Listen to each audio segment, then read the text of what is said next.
श्री साई सच्चरितर महिमा। श्री साई सच्चरित हेउछि श्री साईनाथ महाराजंकर जीवन कालर घटना एवं तांकर लीला समूहर प्रत्यक्षदर्शी विवरणी।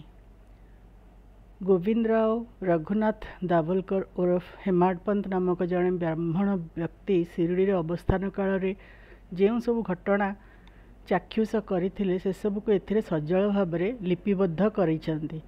किंतु ग्रंथ रचनार मूल श्रेय हेउचंती स्वयं श्री साई बाबा। तांकर कृपा बिना यही कार्य कदापि संभव होई न थांता एवं श्री साई बाबा निजे ही निजर जीवनी रचना करिवे बोली कही एथिपई तांको प्रेरणा देइथिबा कथा हेमाडपंत स्वीकार करछंती। शिरडी रे बाबांक आविर्भाव परठारु तांकर महासमाधि पर्यंत घटना गुड़िकर यथानुरूप एथिरे संकलित होइछि।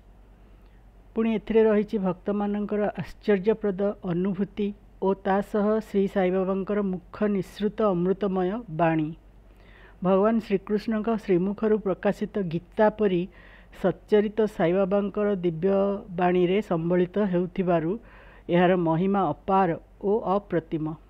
अप्रतिम अर्थात एहार तुलना नहीं कारण एथिरे जहाँ अछि ताहा अन्यत्र नहीं। यह एक अति प्रेरणा प्रदायक ग्रंथ। एमितिरे तो शास्त्र पुराण अनेक अच्छी किंतु से सब बहु प्राचीन होइथिबारु स्थल विशेष रे कल्पना प्रसूत बोली मने हुए। तार चरित्र मान पाठक और श्रोता मनरे दृढ़ विश्वास जागृत करे नहीं। किंतु साई सच्चरित एही विचाररु ऊर्ध्वरे मानस पटरु दूर को चली जावा परी यह बेसी दिनर कहानी नुहे।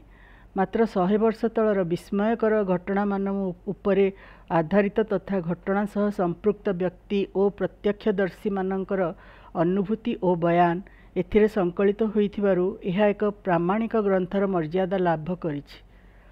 पुणी वास्तव घटना उपरे आधारित होइथिबारु एहाकु इतिहास रूपे मान्यता प्रदान करा जाई पारिबो। श्री साई सच्चरित को पाठ कले सेथिरे उल्लिखित घटना गुड़िकरु श्री साई बाबा जे जड़े अंतर्यामी पुरुष थिले से कथा थरे नुहे बारंबार स्पष्ट होइछि। तांकर कार्यकलापरु जना पड़ुथिला जे चतुर्मुख होई नथिले मध्य से ब्रह्मा, चतुर्भुज होई नथिले मध्य विष्णु एवं त्रिलोचन होई नथिले भी से शंकर। भक्त माने तांकु निर्द्वंद्वरे दत्तात्रेयंक अवतार बोली मने करिथांती। केतेबेले से शंकरंक परी हठात क्रोधान्वित होई रुद्रावतार धारण करुथिले तो पुणी पर मुहूर्तरे तपोवर पलटि जाउथिले। भक्त मानकर संस्कार करिबारे से थिले आशुतोषक सम उदार। सामान्य दर्शन रे से एपरी अवस्था सृष्टि करुथिले जे भक्तर चित्त शुद्धि होई जाउथिला। अवधानक आगरे छात्र त्रुटि कले नतमस्तक हेबा परी एही संसार रे एपरी केही नथिले जे कि एही सद्गुरु को प्रवंचित करने सक्षम हेउथिला। रोग भल करिबारे तांकर महिमार तुलना नहीं। जीशुख्रीष्ण एही शक्तिर अधिकारी थिले एवं रोगी को सुस्थ करुथिले बोली तांकर अनुगामी माने विश्वास करती। साईनाथ महाराज की अपूर्व शक्तिर अधिकारी थिले केजाणी आर्त दुखी रोगीर पीड़ा हरण करी से एक अनन्य विभूतिर मर्यादा लाभ करछंती। माँ कोलरू निआरे पड़ जाइथिबा शिशुटीर प्राण रक्षा पई से जलंता अग्नि भितरे हाथ पुराई देइछंती। गहम पेशी विसूचिका रोग को निर्मूल कर देइछंती। तांकर शरण मात्रे के रोगी मानकर व्यथा वेदना समस्त रोग आदि दूर हो जाइछि। अपुत्रिक संतान लाभ करिछि। केही पूर्ण विश्वास करी तांको पाखकु जाइछि तो आउ केही परीक्षा करिबार उद्देश्य रे जाई प्रमाण नहीं फेरिछि। किंतु समस्त तांकर बरा भୟରେ उपकृत होइछंती। श्री साई बाबा हेउछंती जन्म जन्मांतरर साक्षी। श्यामांकु से कहिछंती 72 जन्म हला तांको सह संपर्क रहिछि। आउ काहा सह 60 जन्मर संपर्क थिबा उल्लेख करछंती।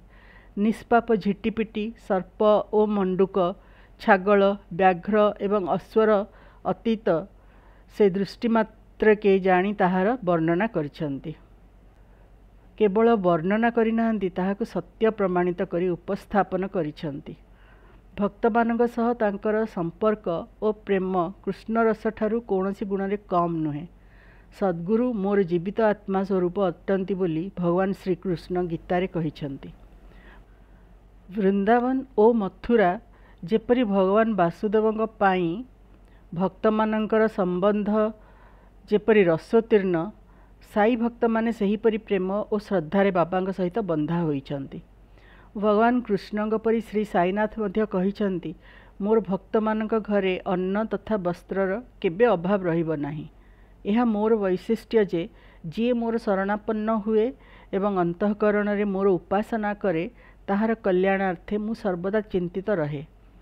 से पुणी कहिछन्ति, मोर वचन पूर्ण करिबा पई मु मोर सर्वस्व अर्पण करिदेबी। मो कथा केबे असत्य हेब नाही।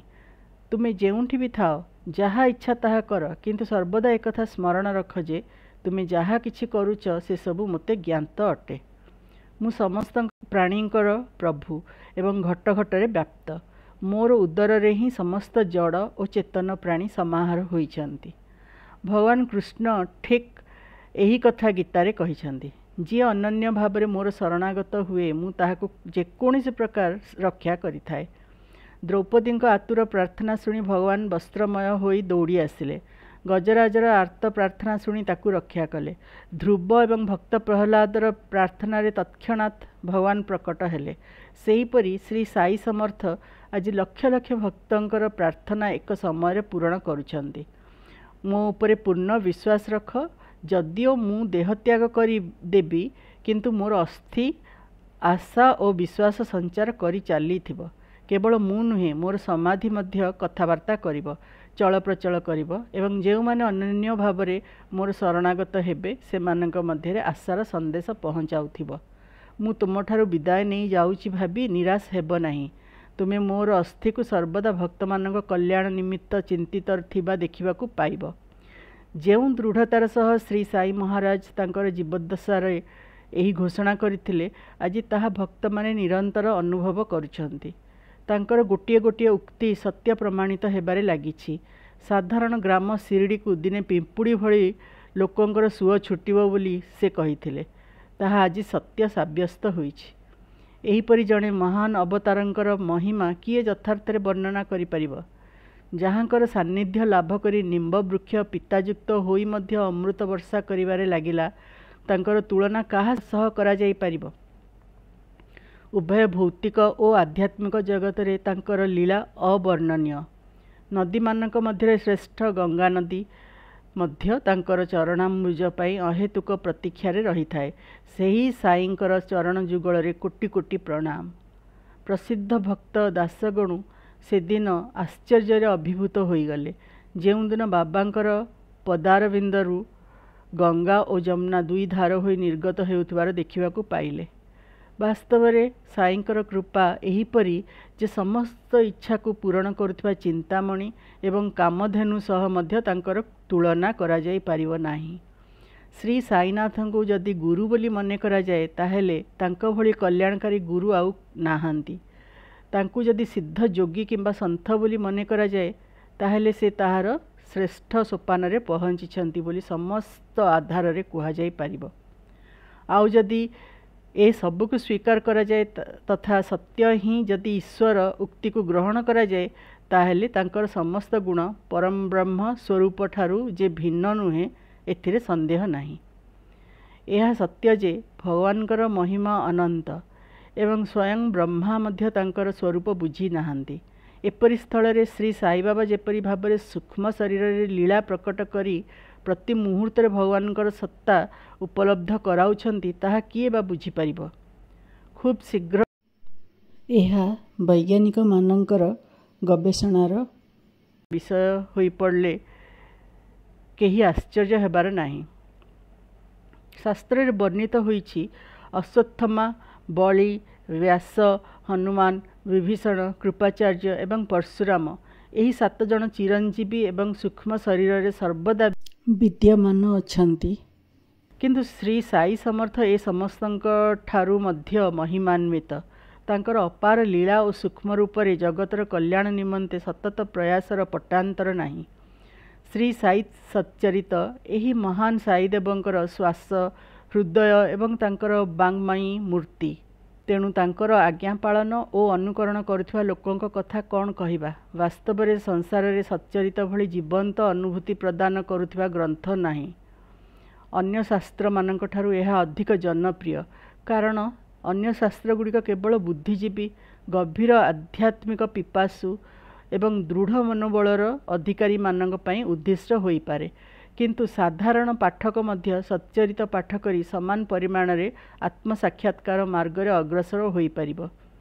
दृष्टांत एवं आश्चर्यप्रद घटना परिपूर्ण होइथिबारु अन्य ग्रंथ मानक तुलन रे यह सर्वाधिक प्रेरणा प्रदायक और फलप्रद ग्रंथ अटे एथिरे संदेह नहीं।